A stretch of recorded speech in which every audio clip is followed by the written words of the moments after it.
Hello, and welcome to Live Vedanta, a podcast about simple living and high thinking. We are nearing the end of season 7 of Live Vedanta, and it's been wonderful to have so many of you from all over the world tuning into these insights on courageous caregiving taken from Vibhishana Gita. But if you're curious about a live community for reflection, discussion, and learning with Vivekji, we have 2 courses coming up this spiritual semester. The first is a class on Tuesdays focused on knowledge, or jnana, and it will be focusing on the practical approaches for purifying the mind to live a more peaceful and blissful life. And the other course is on Sundays, and that is something that we call Bhakti Hour. It's an opportunity to delve into devotional stories, or katha, and pull out the practical insights for our day-to-day living. All information about how to register, which literally takes less than 5 minutes, is available on chinmayaniagara.com. And if you have a question about what might be a good weekly class for you to join, email us. Email us at hello@chinmayaniagara.com. Let's tune in. Hari Om, and greetings from Niagara Falls. When you think of all of the courses of a meal, a fancy meal at a restaurant, which course do you like to eat the least? Please share in the chat. What don't you want to eat? You're waiting for this to be finished. Salad, obviously. And so when we think of what people add to salad to make it more palatable, it would be candied pecans and walnuts and pear, blue cheese for some. Yes? Okay. Now, if we think of a rougher version of eating a salad, it would be steamed vegetables. Yes? Like really white cauliflower and carrot and so on. And what do you do to make that more palatable? We add so much of bread crust and pepper and so on. Now, if we think of a rougher version from salad to steamed vegetables, it would be raw vegetables then, correct? You know, when people show up at dinner parties with those trays and you wish that they didn't come, and they definitely didn't come with that tray.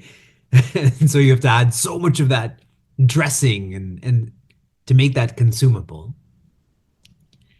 Now, I really like to imagine what you are thinking about, what I'm thinking about as I go about these these beginnings into the content.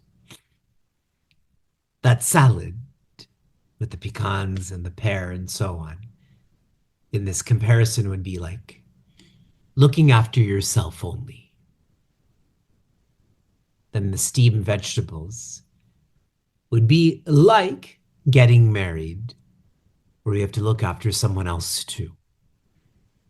Then what would be the raw vegetable? That hard broccoli, where you're looking after your child, your children. What is so difficult about parenting? The difficult part is that our vices are amplified. If I'm an angry person and I only have to look after myself, it's not amplified.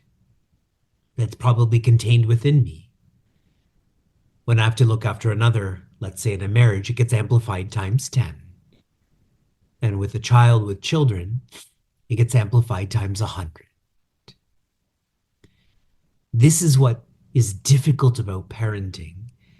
And when all of these vices are amplified, we know that we have to unlearn them. And unlearning requires time to be less angry, to be less judgmental, and so on. And that's why year after year, we give so much time to parenting culture.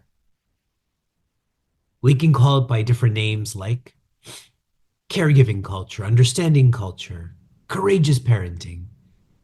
Irrespective of the name we give, this community gives a lot of time to this unlearning.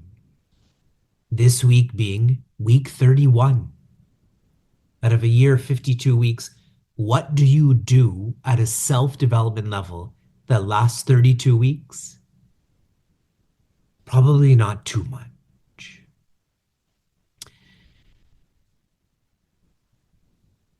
In parenting culture, as we're trying to unlearn being cowardly so that we can learn being courageous, we are going through a set of values that has been offered by Sri Rama to Sri Vibhishana. Now, why a set of values? So that this becomes our value system. It comes out to you like a set of values. What it should come into you as is a value system. I want us to be clear, emphatic about how important a value system is. When one doesn't have this, it's like having a corrupt judge govern one's life. A judge is one who's supposed to uphold values. But what a corrupt judge does is compromises on those values. And we know what this can do to countries, what it can do to laws. But the same can happen to us when we just have a set of values instead of a value system. In Rama Gita or Vibhishana Gita, there are 23 values that are shared. But we have taken 2 values and we've opened them up where they're not counted as 1, but they're counted as 5.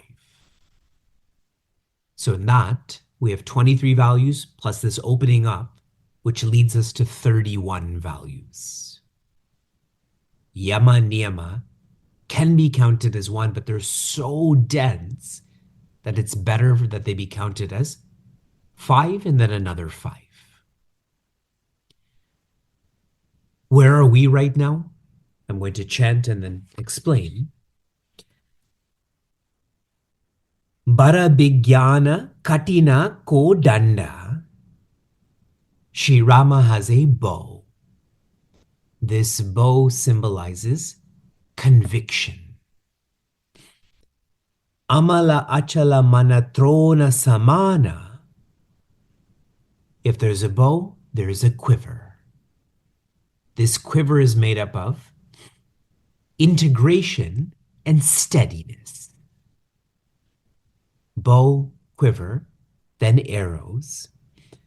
Samajama Niyama Sili Mukha Nana. These arrows are of quietude. And then what we've invested a lot into is the yamas.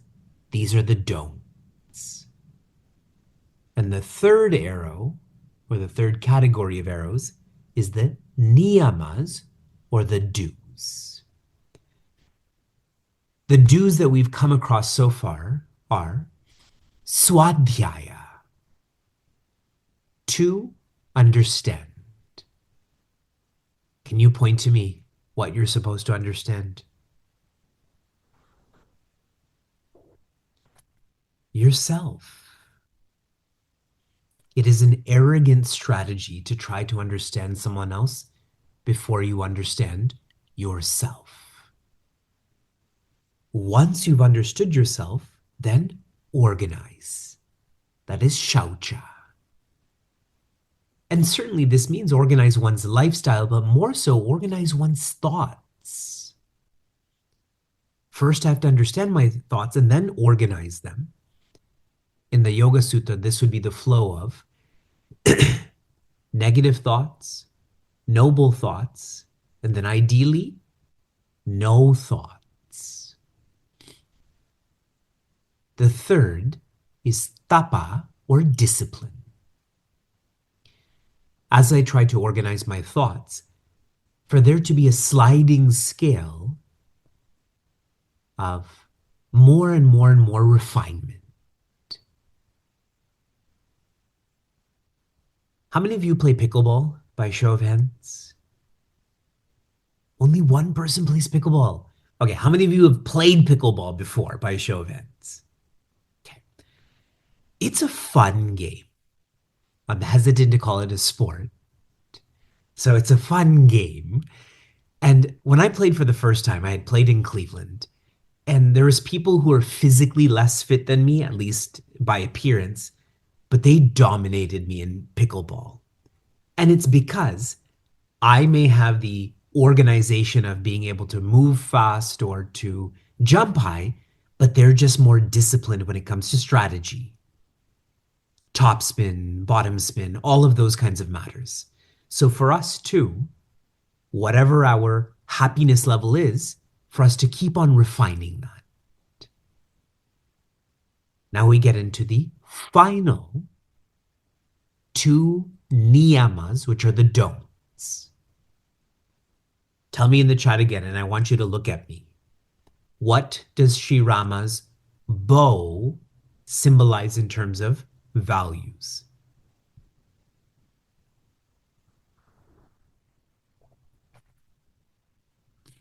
I just shared it. Starts with the C. His bow. Conviction. Then the quiver. What were the two values? One starts with I, one starts with S.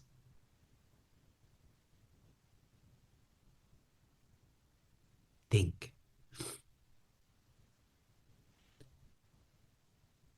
Integration, you got it. And the S? Steadiness, yes. Okay, so our bow is set, our quiver is set. Show me with your hands how many arrows are there. At least in words, 3. You got it. What was the first? In Sanskrit or English? Quietude. Then the next, though listed as 1, really it's containing 5. The yamas, which are the, in your car, what part of your car would the yamas be? In your car. They would be the don'ts or the brakes. Very good. Then the niyamas would be the gas, the accelerator. As we are in our second final class, and we have one more after this, it is not important for you to remember all of the technicalities, but it's also important for you not to come into these technicalities with a casual attitude. If you don't remember, you can't practice. You don't have to remember at Vivek's level, where he's teaching Advaita Vedanta, but to come at this casually, where you're just engaged in Shravana. Remember this morning I talked about how 90% engage in Shravana, but only 9% they engage in the Manana, where this becomes real for them. This becomes as real for them as their family or their work, their health, and so on. The final two are Pranidhana and Santosha. So I'm working with Pranidhana first. This is the 29th of the set of values. The more you reflect on this, this will become your value system. And then it's important not to compromise on these values. That's what this year is about. Holding on and following through. Until parenting culture, or until your relationship with higher self-development, the purpose of parenting was parenting. But what Pranidhana or Devote means, it's where your purpose is not parenting, but your purpose is the original parent, and you feel less and less and less like you are a parent. Pranidhana means to devote. To be devoted to the original parent, in which case your identity as a parent can't be as strong, correct? There's an original parent. And so all I am is an instrument or a child. Let me try to give you a visualization for this. Your relationship with higher self-development started off with satsanga, correct? You were in a discourse series or you came to a retreat and you were moved by the change in your thoughts from negative to noble. So what happened is you started to offer seva. For many, this has come in the form of teaching Balavihar. Yes? Or administrating for a center, a mandir, and so on. But in doing so, what has happened? Maybe annoyance, maybe laziness, maybe comparison, maybe judgment. So now you want to fill in that gap through sadhana. Satsang, then lower seva, then sadhana. I don't want to be annoyed by my students. I don't want to compare my teaching style to another teaching style. I don't want to judge parents. So that sadhana, and if you follow through with this, it leads to the completion of this shape, which is a diamond. You get led to the higher seva. The higher seva, you're not doing it for those kids or those parents or that mandir. You are doing this for divinity. You are doing this for Bhagwan. That's how you become a diamond. The Pranidhana. One sign that you are following through with this do, that is Pranidhana or devote, at a higher level, you're devoted to the original parent, so you feel like you're a parent less. Then I had also given you a visualization of you're engaged in higher seva. In this seva, it's much, much, much less about you. One sign that you're following through with this is acceptance. Acceptance of yourself. That's how you know you're following through with devote, is you accept yourself more, that you are custom designed to be the way you are. You didn't create yourself. You have a creator who created you. I'm reading the inspiration from the workbook in terms of Pranidhana.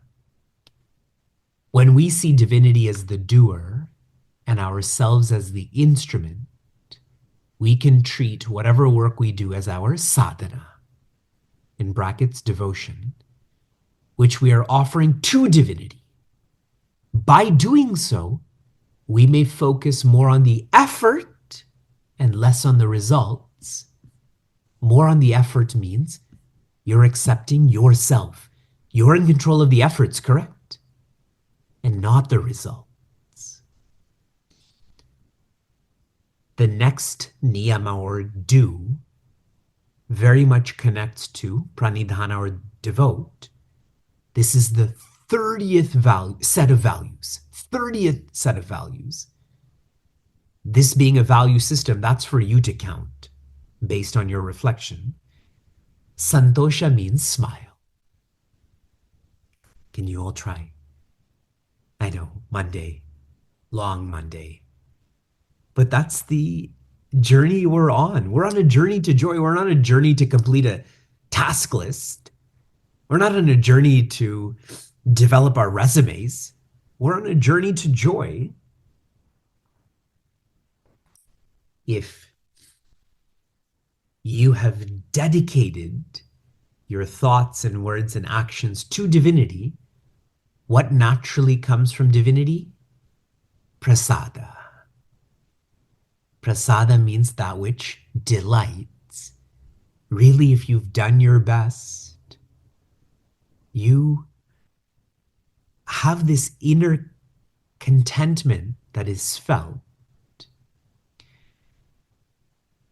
And earlier, if it was about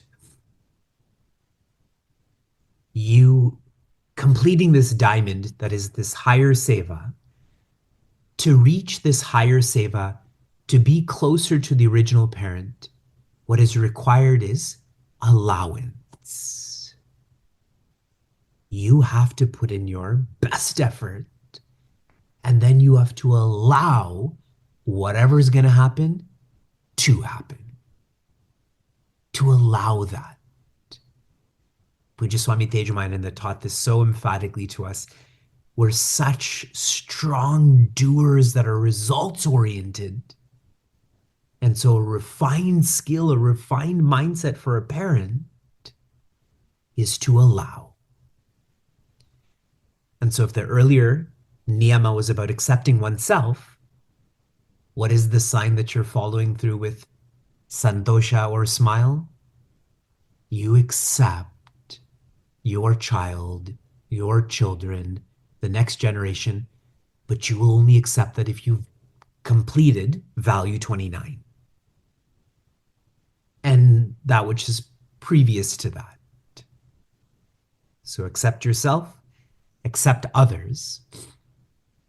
For Santosha, I'm coming back to Pranidhana, but I'm reading the reflection. I feel the reflection for Pranidhana relates to Santosha. How can we teach our children not to act for grades or rewards, but rather to enjoy the journey and focus more on what they can control rather than what they can't? Sri Rama is sharing with Sri Vibhishana, there are 3 arrows in my quiver, which I use with my bow. It is quietude. When I become quieter, I know what not to do. Those are the 5 nons. But I can't just not do, I have to do. These 5 do's are taking us from being the doer to being the instrument, and finally to just being the observer. To allow. In so many of my interactions with seekers, they would ask me about their parent or their sister or their child, about how do I get them involved? How do I help them to find happiness? And my first response to them is, this journey to joy, one only gets on this journey on account of grace. And that grace is not in your control. Who are you to grace someone? That's only in the range of divinity. And it brings so much lightness to one when one practices this. If you enjoyed what you heard or want to learn more, share this episode with a friend or find us online at facebook.com/cmniagara. For those on the journey of self-development, Chinmaya Mission Niagara provides a community forum for seekers to listen, reflect, and contemplate. This podcast is produced by the Young Adults of Chinmaya Mission, an international nonprofit working to transform individuals through the knowledge of Vedanta. Until next time, inspire, love, be.